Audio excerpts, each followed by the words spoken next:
উপস্থিত আজকে জালসার যোগ্যতম শ্রদ্ধেয় সভাপতি সাহেব, উপস্থিত ওলামায়ে কেরাম, আমার সম্মুখে বসে থাকা ইসলাম দরদি, দিন দরদি ভাই ও বাবাজিরা, এক পার্শ্বে বসে থাকা আমার পর্দানশীল মা বোনেরা এবং খালারা, সমস্ত তারিফ প্রশংসা গুণগান আল্লাহ পাক রব্বুল আলামিনের জন্য, যিনি আমাদেরকে সর্বশ্রেষ্ঠ ও সর্বের সেরা করে সৃষ্টি করেছেন। যে আল্লাহ তাআলার অশেষ দয়া ও মায়ার কারণে আমরা এত গুনহার পর গুনহা, পাপের পর পাপ করার পরেও জীবিত আছি, ভালো আছি, সুস্থ আছি। তাই আমরা আল্লাহর শুকরিয়া আদায় করি। সকলে আমরা মুখ খুলে পড়ি আলহামদুলিল্লাহ। অতঃপর ধর্মের গুরু, ধর্মের নেতা, তাজদারে মাদানী, নবিকুল শিরোমণি আহমদে মুজতবা মুহাম্মদ মুস্তাফা পড়েন সাল্লাল্লাহু আলাইহি ওয়াসাল্লামের উপর অগণন দরুদ শরীফ, শান্তির ধারা অবতীর্ণ হোক, আমিন। আল্লাহুম্মা সাল্লি আলাইহি, আল্লাহুম্মা বারিক আলাইহি।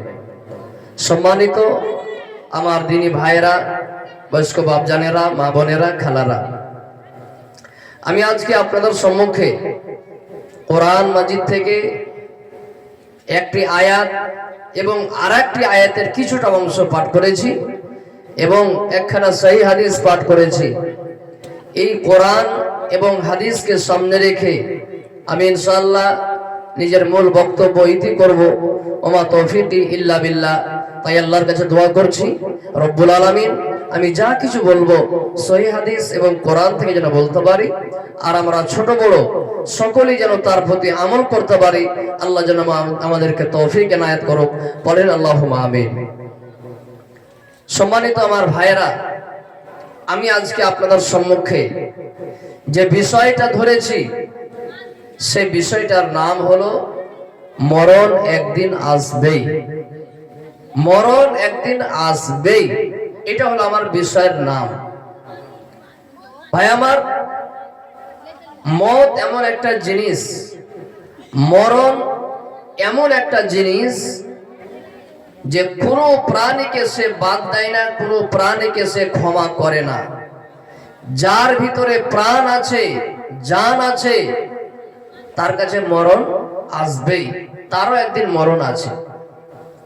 আমার ভাইরা, এই পৃথিবীর সবচাইতে শ্রেষ্ঠ মানুষ, সবচাইতে দামি মানুষ, যাকে আমরা মনে করি আর আসলে দামি, তার নাম কি বলেন তো? এই পৃথিবীতে যত মানুষ এসেছে, যত মানুষ আছে, যত মানুষ কিয়ামত পর্যন্ত আসবে, সব মানুষের চাইতে শ্রেষ্ঠ দামি মানুষকে আপনারা নাম বলেন তো একটা? কেউ পারবেন? নবী মুহাম্মদ পড়েন সাল্লাল্লাহু আলাইহি ওয়াসাল্লাম। এর মতো শ্রেষ্ঠ মানুষ, এর মতো দামি মানুষ, এর মতো ভদ্র মানুষ পৃথিবীতে এতদিন পর্যন্ত আসেনি, এখনো নাই, কিয়ামত পর্যন্ত আসবে না। আর আমার কথাও যদি বিশ্বাস না হয় তো আপনি মোবাইল খোলেন, এই ইন্টারনেটের যুগ, কোন জিনিস এখন লুকিয়ে ছুপিয়ে নাই। আপনি এখনই মোবাইল খোলেন, গুগলে সার্চ করেন যে এই দুনিয়ার সবচাইতে শ্রেষ্ঠ মানুষ, সবচাইতে দামি মানুষের নাম কি একটু বলেন তো। ওই গুগলে পট করে দিয়ে দিবে যে সেই লোকটার নাম হলো নবী মুহাম্মদ পড়েন সাল্লাল্লাহু আলাইহি ওয়াসাল্লাম। বলছিলাম এটা যে আল্লাহ রাসূল এত দামি মানুষ, দুনিয়ার সব থেকে দামি মানুষ, এর পরেও আল্লাহ রাসূল আজ বেঁচে আছে দুনিয়াতে? আছে? নাই, কবরে চলে গেছে। এই কথা থেকে আমরা বুঝতে পারলাম যে মত এমন একটা জিনিস যে কতই ভালো মানুষ হোক আর কতই বদ মানুষ হোক, কতই নেক মানুষ হোক কিংবা কতই বদনেক মানুষ হোক, তার কাছে মরণ একদিন এসে হাজির হবে। আল্লাহ পাক কোরআনে বলছেন ইন্নাকা মাইয়িতুন ওয়া ইন্নাহুম মাইয়িতুন। হে নবী, নিশ্চয়ই আপনাকে মরণের স্বাদ গ্রহণ করতে হবে, আপনাকে মরতে হবে, এবং আপনার পরে যত মানুষ এসে আসবে সবাইকে একদিন দুনিয়া ছেড়ে চলে যেতে হবে। আল্লাহ পাক কোরআন মাজিদে অন্য আয়াতের মধ্যে বলছেন ওয়ামা জাআলনা লিবাশারিন মিন ক্বাবলিকাল খুলদা আফা ইন মিত্তা ফাহুমুল খালিদুন। আল্লাহ রাব্বুল আলামিন আপনার পূর্বে যত মানুষ দুনিয়াতে এসেছিল গো, আমি আল্লাহ কোন মানুষকে উন্নত মানের জীবন দান করিনি। আমি আল্লাহ কোন মানুষকে আমি আল্লাহ চিরদিন বাঁচিয়ে রাখিনি।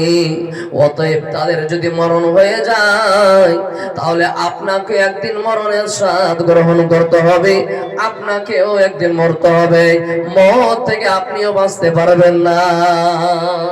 তারপরে আল্লাহ বলছেন, কুল্লু নাফসিন যায়িকাতুল মউত। আল্লাহ রাব্বুল আলামিন বলেন, এই জমিনের উপরে আকাশের তলাতে যত আমার মাখলুক রয়েছে, সেটা মানুষ হোক না কেন, সেটা জিন হোক না কেন, সেটা গরু হোক না কেন, ছাগল হোক না কেন, পিপিলিকা হোক না কেন, মুরগি হোক না কেন, যত রকম আমার মাখলুক রয়েছে, যত রকম প্রাণী রয়েছে, আল্লাহ পাক বলেন প্রত্যেক প্রাণীকে একদিন মরণের স্বাদ গ্রহণ করতে হবে। মরণের স্বাদ একদিন কিন্তু জানতেই হবে, মরণের স্বাদ গ্রহণ করতেই হবে। মানুষ মরবে না, মানুষ মরণের স্বাদ গ্রহণ করবে। তাই একটা কবি বলেছেন, কে বলে মানুষ মরে,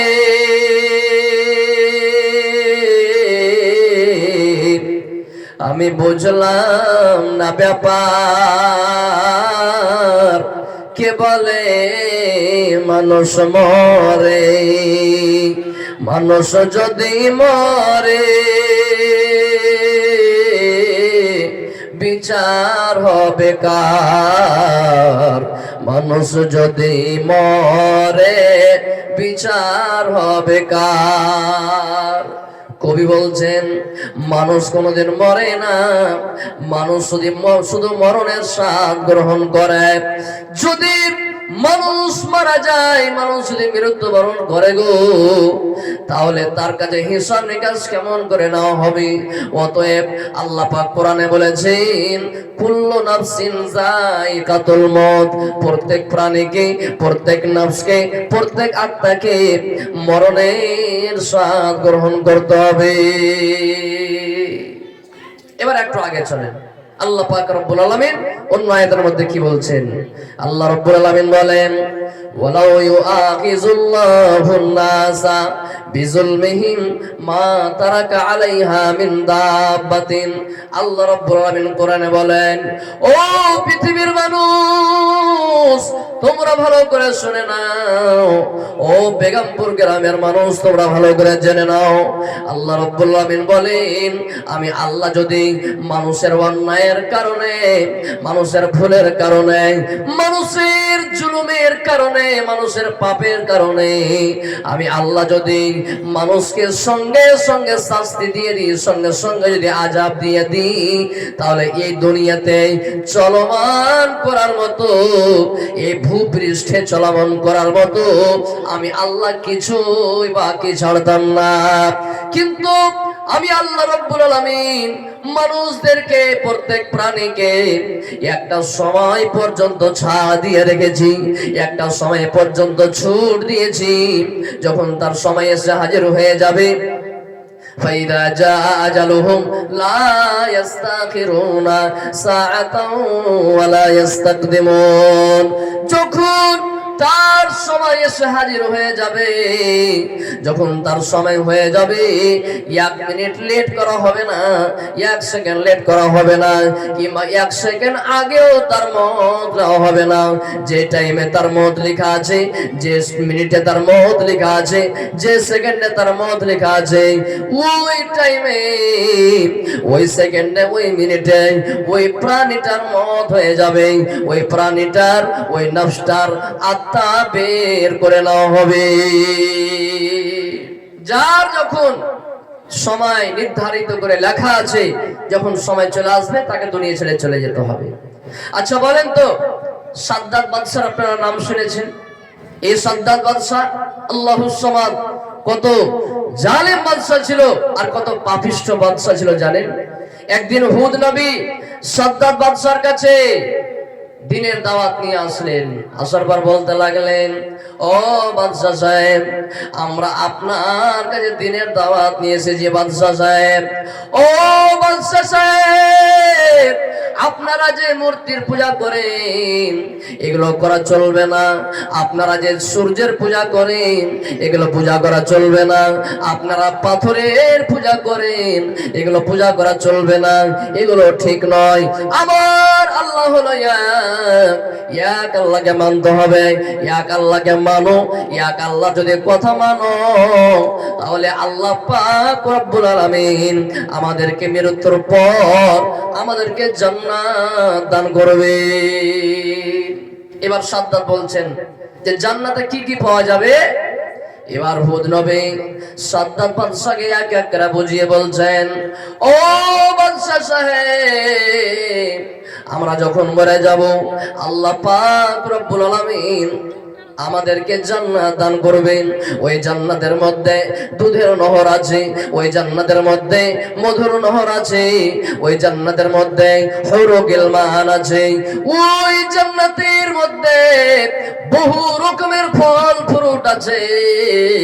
তুমি যেটা কল্পনা করবে, মনে মনে যেটা ধারণা করবে, আল্লাহ এখন মনে হয় সেব খাবার মন হয়েছে, আল্লাহ জি এখন মনে হয় আঙ্গুর খাবার মন হয়েছে, মনে মনে তুমি ধারণা করতেই থাকবে আর তোমার সামনে ওই ফল ফ্রুট হাজির হয়ে যাবে, জান্নাতে গেলে পাওয়া যাবে। সুবহানাল্লাহ। এবার সাদ্দাত বাদশাহ হুদ নবীর পয়গম্বরের হুদ নবীর কথাকে মানলেন না, বলতে লাগলেন, এ আল্লাহর পয়গম্বর, চলে যাও চলে যাও চলে যাও, আমার কাছ থেকে তুমি চলে যাও। আমি তোমার ধর্ম কবুল করতে পারবো না। আমি জান্নাত দুনিয়ার বুকে আমি তৈরি করব। আমি আল্লাহর দেওয়া জান্নাতে যাব না, আমি আমার বানানো জান্নাতের মধ্যে প্রবেশ করব। বলেন নাউজুবিল্লাহ। জান্নাত বানাবে দুনিয়ার বুকে, এলান হয়ে গেল, চারিদিকে এলান করে দিলেন, আমি জান্নাত বানাতে তৈরি, জান্নাত বানাতে শুরু করে দিলাম। এবার ওই সাদ্দাত বাদশা ভাইয়েরা আমার